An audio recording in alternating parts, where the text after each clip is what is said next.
What is up, Dragon Ballers, and welcome to another episode of Player Profiles with Josh. And I'm here with Chris Anderson of TCGMetalz and the captain of the US Team Deck Planet. How you doing, Chris? Good to have you. Good. Aloha. Good morning or afternoon. Aloha. So, just to let everyone know, where are you residing? Obviously, That's in Hawaii. That's in Maui, Hawaii. Exactly. Beautiful. Is it a nice day there, I imagine? Every day. Every day's great. Yeah, you're very, very lucky. All right, so yeah, we're going to do a little player profile interview today, guys. If you haven't seen my player profiles before, we just have a chat about everything Dragon Ball, and then we have a little game afterwards. This is going to be the first time we're splitting it into two parts, so we're going to do the interview first, then the next day the game will come out. So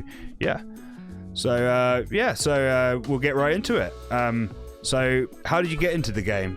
What first made you take interest? So I played Yu-Gi-Oh for 20 years, and a new set of Yu-Gi-Oh had just come out around the same time that set 1 of Dragon Ball came out. So my friend and I went to Target to get some packs, and there were no Yu-Gi-Oh packs at all. But then my friend says, "Oh, look, Dragon Ball," and we're like, "What? There's Dragon Ball now?" And so I'm like, "Okay, let's just buy a pack for fun since we drove all this way." We both get one. He opens up, it gets a Sensu Bean and like a Beerus SR, and I pulled complete junk. So I'm like, all right, I'm gonna go back in, and then I go buy like 3 more packs because I didn't want to get shown up. Yeah, don't want to go overboard. We end up buying out all of the ones in Target, and so we're opening and looking at all these cards, and we're like, I guess we're playing Dragon Ball now. And, nice. So it's kind of like a funny story, but it worked out because a lot of people in our group had got the trial starter decks, so it just kind of like all convened on that at the same time. Nice. So what's the first card you remember pulling on that day that you were like, yes, I love this? Oh man. Well, it's funny, the Champa, the double strike card, seemed really weird because the 16k power was weird. So I liked that card, but my friend had showed me the Vegeta leader. Yeah. And so I was on that from game 1, but I did want to get the Sensu Beans from him just because I'm like, this card seems really strong. Yeah, like, I mean, free economy. So like I traded one of my Beeruses that I pulled too for his Sensu Bean so I could have a playset. Wow, and, I mean, it's still a staple now, right? It's one of the best cards. Yeah, it's funny, when you think about it, I'm like, yeah. There's still a 4 of in any blue deck, if, mostly. So, that's a great origin story. It's really a natural thing, I guess, just to see it on the shelf and be like, whoa, what's this? And, for it to take hold and, 5 years later, you're still playing. It's amazing. So, what's your greatest achievement in competitive Dragon Ball? Well, I've played every Nats, minus the first one. The first one I had my invite, but it was just flying. It was expensive at the time. But I mean, I've got second place at a lot of regionals, online regionals, in-person regionals. I've made every fantastic. Every in real life event I've went to, I've always made top 16 at least. That's amazing. Yeah, it can be very difficult fields in this game. It's super competitive. So yeah, it's funny because I'm a blue player and I've always been a blue player, and every time I've gone to Nats, I've played something not blue, and I think that's why I didn't top. Yeah, fair enough. I love blue as well. It's one of my favorite colors, 100%. So how much do you practice Dragon Ball, and how often, and which is your favorite format to play on? Well, because I live in Maui and I only have maybe 2 friends here that I can play with in real life, I fly to Oahu a lot to play because we have about 14 players there. Oh, But I wow. mostly play on Discord. Yeah, Discord webcam. Mhm. Probably like 4 days a week. You know. Very nice. You play like the locals and stuff like that, the events, or Yeah, like my greatest asset as a player, I'm a good player, but I'm a deck builder, and like I like to innovate and build. So I'm always building like really weird decks, and I want to play test them as soon as I buy all the cards. yeah. So that's primarily why I play as much as I do. Yeah, no, that's great. Yeah, I find this game's very creative in the deck building department. You can, there's so many cards that you can really find a lot of different play lines throughout the leaders and everything. It's really interesting. Yeah, it's the most legacy support heavy card game I think I've played. Which I love, What's list are much better. Here's a quick fire random question. What's the most recent deck you created, whether it be on Deck Planet or physically? Or Well, I mean, so for the next set, I just came up with something really strong for Android 21, the clone token 21. Oh yeah, very nice. I can share it if you want, but other than that, I put together a starter deck baby. For Zenkai. And it's surprisingly, I was surprised at how good it was. Oh, nice. Yeah, no, that baby starter. Are you talking about the red yellow starter deck? Yeah, the one that like untap, because he has dual attack, so it's like you get 2 Z energy for free every turn. Oh yeah, 100%, and plus that has a lot of free plays if you do damage and stuff. That's a great deck for comboing, 100%. So. Yeah, cool. So, what would you say is your favorite deck of all time? It can be banned now. Just your favorite deck of all time and your favorite memories when using it. It's a pretty tough question there. I mean, I would say Android 16 is probably my all-time favorite. Like blue-green, I just love. Fair enough, yeah. I hate that deck. It's so hard to play against when you're a control player. It's so brutal. Yeah, that got me 4 tops with it before people started playing it with him, and I was just like, negating energy exhaust, like multicolor I think is just infinitely better than the monocolor. They kind of had to make monocolor keep up with it, Yeah. Yeah. 100%. Yeah, so what about Android 16 do you love? What makes it your favorite? I just love utility. I love playing on my opponent's turn, but not necessarily just stopping their turn. Like being able to interact, and Arrival is probably one of my favorite game mechanics because it's one that does exactly that. Yeah. And it's literally the best Arrival deck in the game, in my opinion. Oh yeah, 100%. Very strong effects. Yeah. The only one that would come close would be Cooler Mill, probably, I'd say, with the effects of the coolers, with the milling. But yeah, no, so what's your favorite card in the Android 16 deck? Obviously, there's Boo Unison and stuff are sort of cards that you really need, but what's the card that you feel happiest playing? Well, I would say Steadfast Comeback is probably my overall generic favorite card because I play it in Gamma. Is that the 6-drop that makes you discard, or is that the? Yeah, when you combo with it, or it's played dual attack, revenge, blocker, just good keywords. Very strong, very nice combination with the Android 18 super combo as well, which I'm guessing you're a fan of. Yes, I was, but I play the deck, especially going to Zenkai, completely different.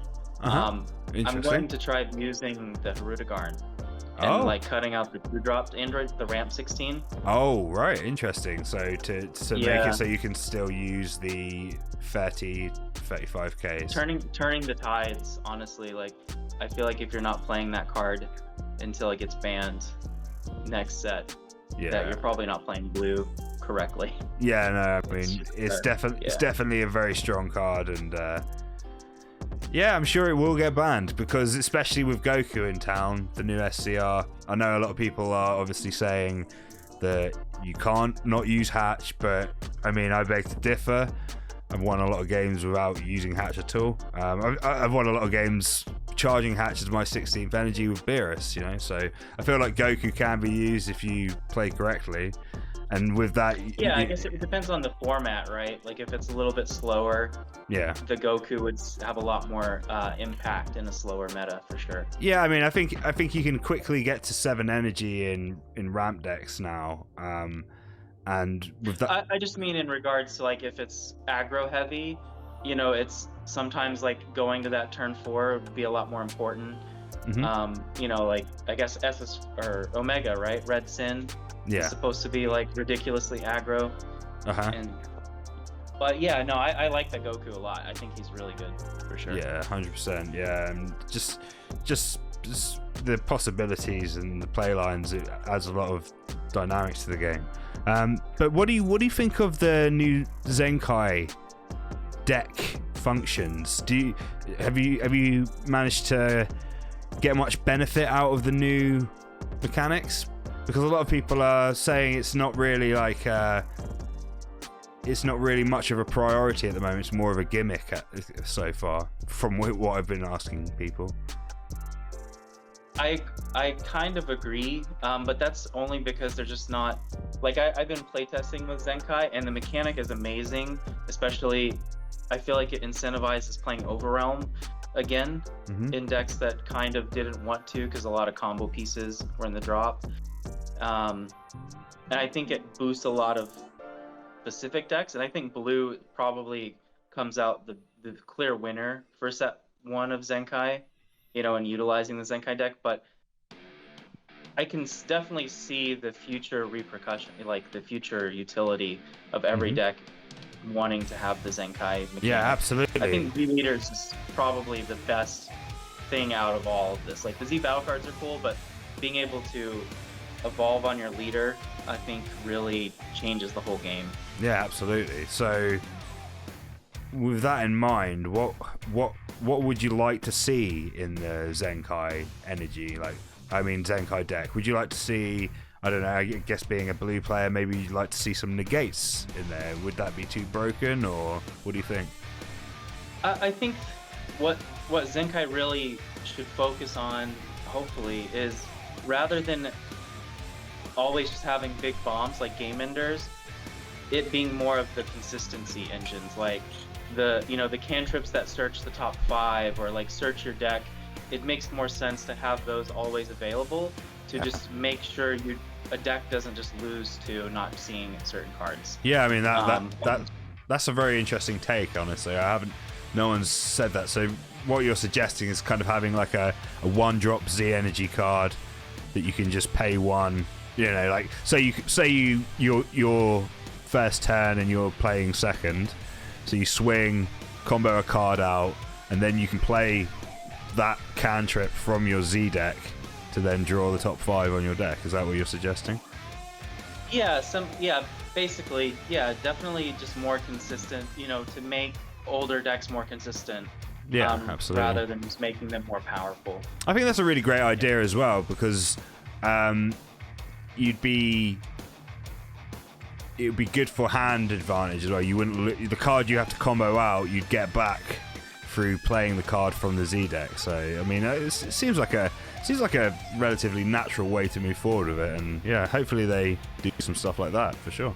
That sounds interesting. So so tell me, obviously you haven't always been Team Deck Planet. What's the origin story of your competitive Dragon Ball team, and how did it get to where we are today? So I mean, funny enough, I've been pretty solo for most of my Dragon Ball. You know, I have helped a lot of people in the community and talk and play with a lot of good players, but it's mostly just been me and my friends. And then a year and a half ago, I talked about joining Agents of Destruction, their team. And then last Nats, I said, you know, because as TCGMetalz, I was a big part of sponsoring them.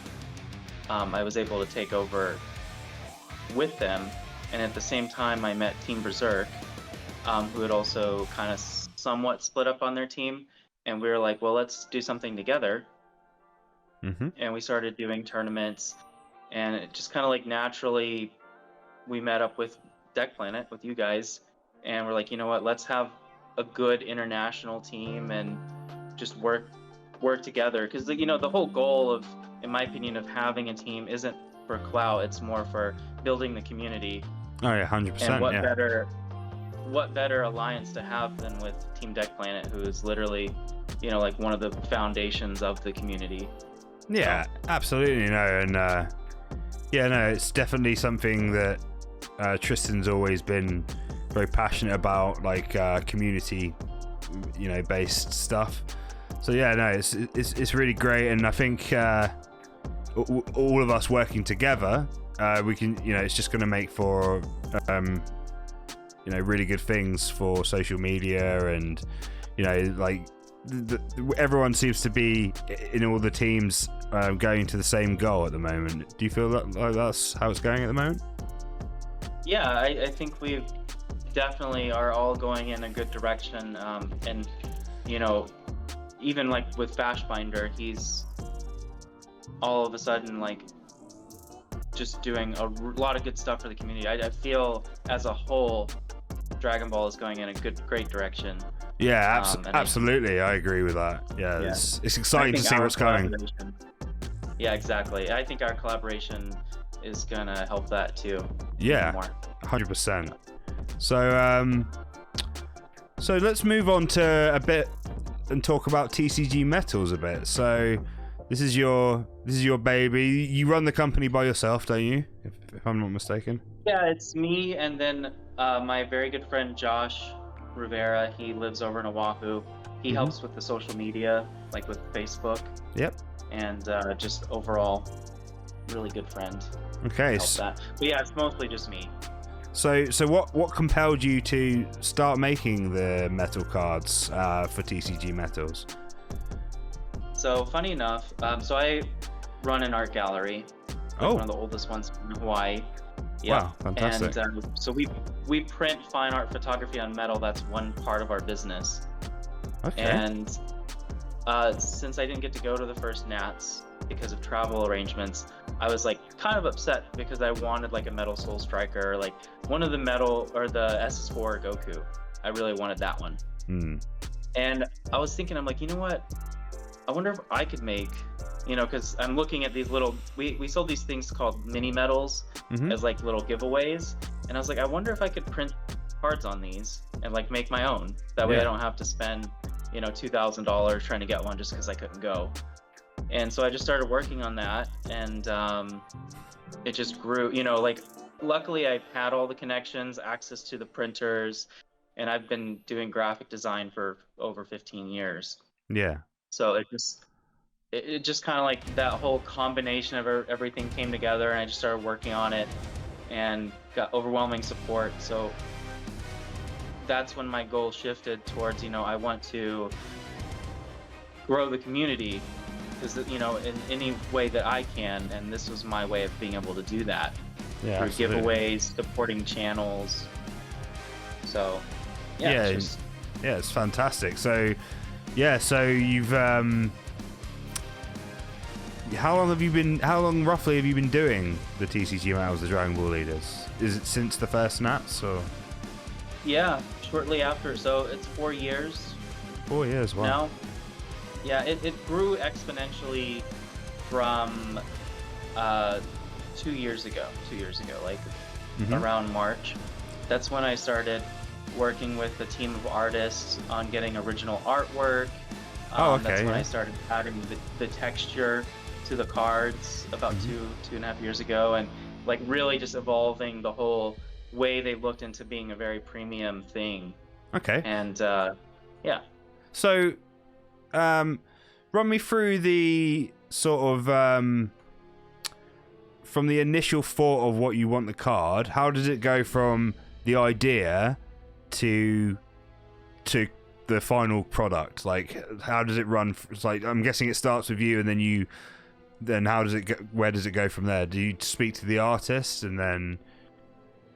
So I Tell me the process. Yeah, tell me the process. Sure. It's interesting. So I come up with an idea of what since I play the game, I can kind of, and I love Dragon Ball. I have like all the DVDs, and so I like try to think of what scene in that arc was so exciting and like what really captures it. And then I'll find some references.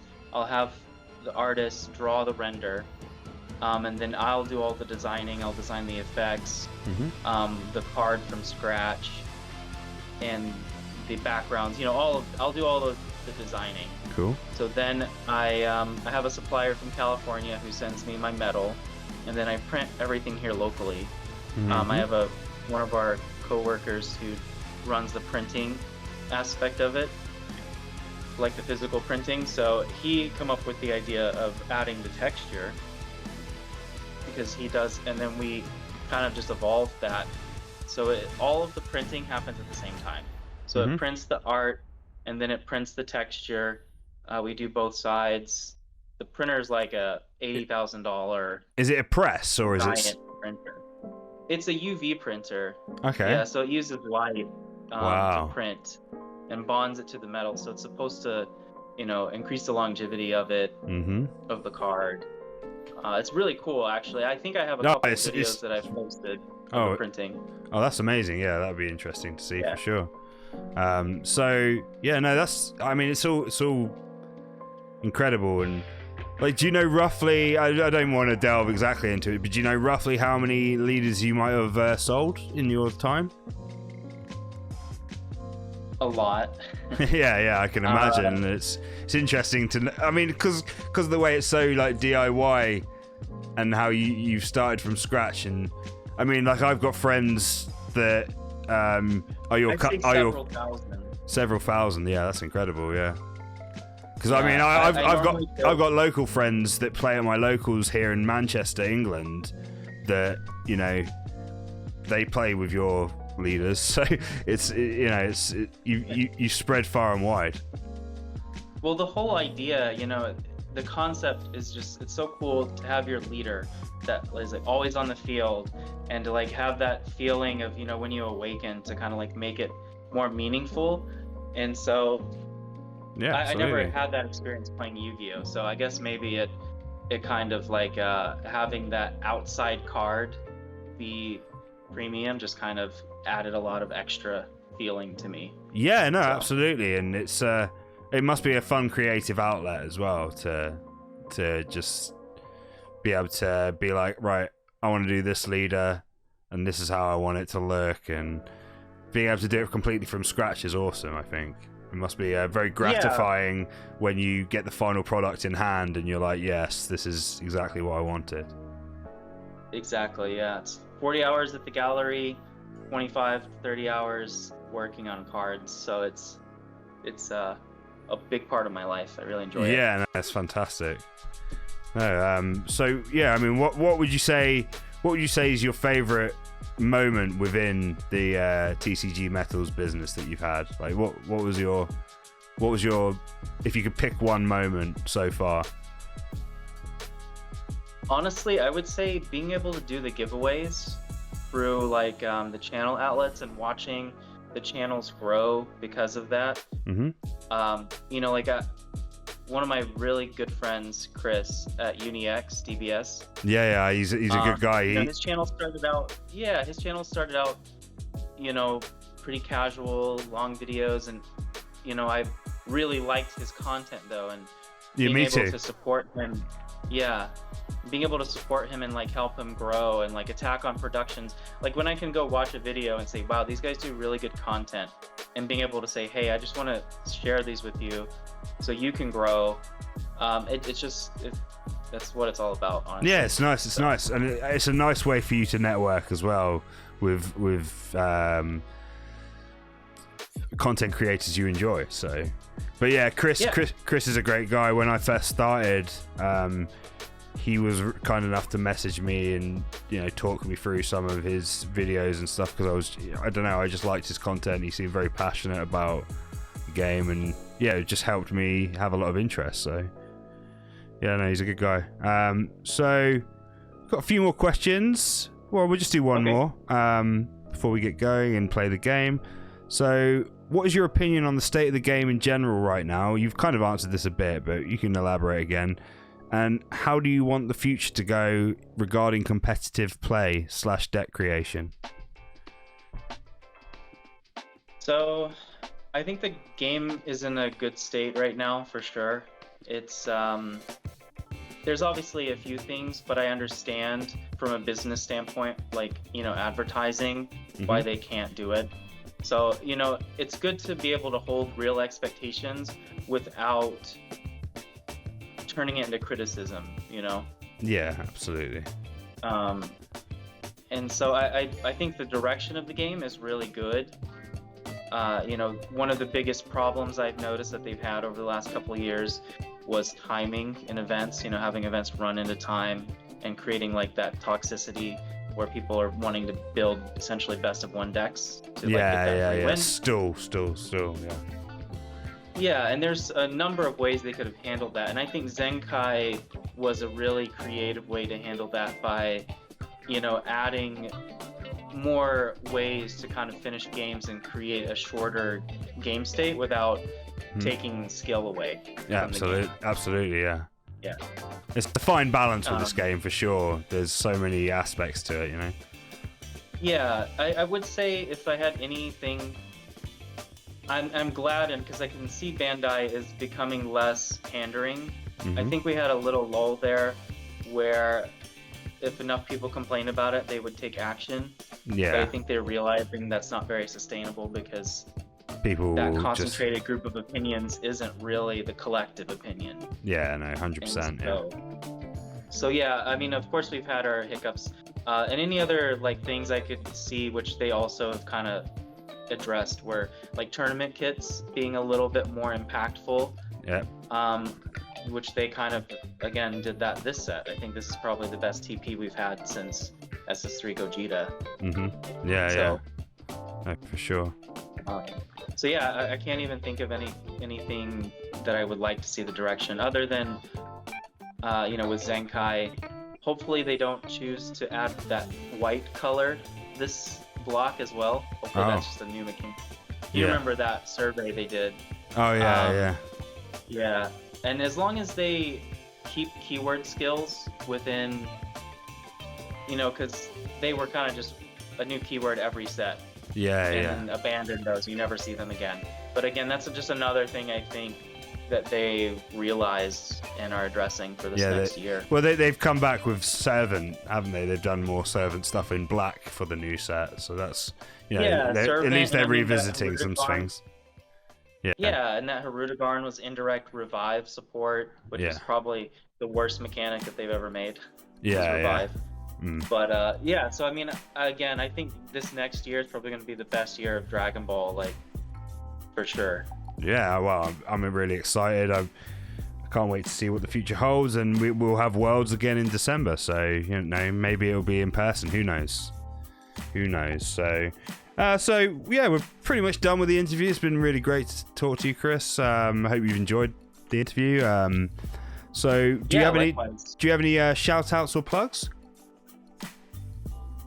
Well, if you do want to check out TCGMetalz.com, I'm sure the link will be in the description. But I do want to shout out Josh Rivera. He's probably my best friend. Awesome. Chris with UniX. There's never a bad Chris. So. Yeah. Definitely those two, and then Team or Josh. I mean, yeah, right. Or Josh. But this channel, you're gonna start seeing a lot more content, and I think Team Deck Planet is gonna be making big waves. Yeah, so. For sure. So we're gonna cut the camera now, guys, and we're gonna part 2 will be coming up real soon. Probably it'll be uploaded tomorrow if you're watching it on the day of upload. Check out the game. Just so everyone knows, we actually have a TCG affiliate link for Deck Planet now. So if you buy your cards through TCG, our TCG affiliate link, that will help us with the running of the website, guys. We are trying to expand everything and make it better, a better service for you guys. But obviously, we need money for that. So you can without, you can just purchase your Zenkai cards through our link, and that will help us out a great deal. So, yeah, thanks again, Chris, and yeah, we'll see you all next time, guys. Catch you later. Aloha.